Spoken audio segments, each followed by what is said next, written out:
Hola, soy Marlis Berbeck y trabajo con la Administración de Seguridad y Salud Ocupacional en Washington, D.C. Hoy me acompaña mi colega Américo Pagán, asistente del administrador regional de OSHA en la región 4. Gracias, Américo, por acompañarme hoy. Me gustaría que tuviéramos una conversación sobre el proceso de quejas de OSHA. Y creo que un gran lugar para comenzar nuestra conversación sería hablar sobre la presentación de una queja. Así que, Américo, ¿cómo se haría para presentar una queja? Hola, Marlis. Bueno, hay varias maneras de presentar una queja ante OSHA. Primero, usted puede enviar su queja en línea a www.osha.gov.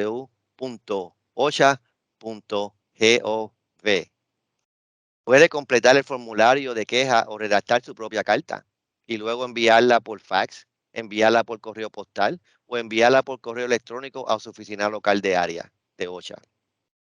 O puede pasar por la oficina local de OSHA, donde el personal de nosotros puede discutir su queja con usted y responder a cualquier pregunta que usted pueda tener.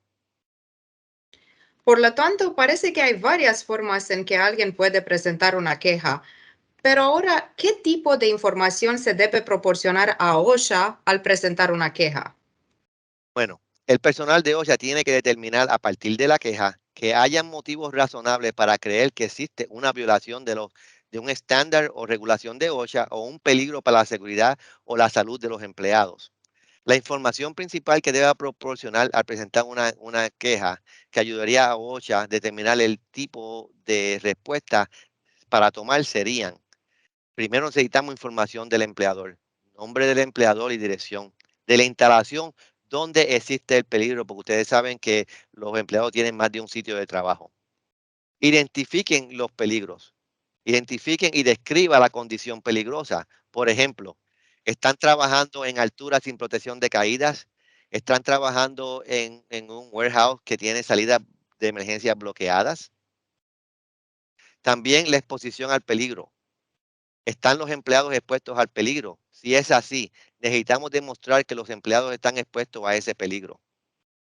Ok, así que no solo existe un peligro. No, no solo que el peligro existe, tenemos que ver que también están expuestos. ¿Ok?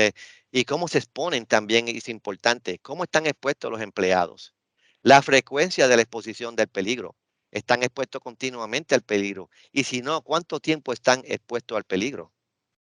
Entonces, para este, ¿está buscando un marco de tiempo o hora del día? Sí, exactamente. Por ejemplo, la exposición es todo el día, nada más es por la mañana, es durante la limpieza, por la tarde, nada más duró 15, una hora. También necesitamos el conocimiento del empleador. ¿Tu patrón o el empleador sabe que existe ese peligro? Si hay una persona que se ha sido lesionado por este peligro, si hay una persona, un empleado que se ha lesionado, eso sería una buena información para nosotros también.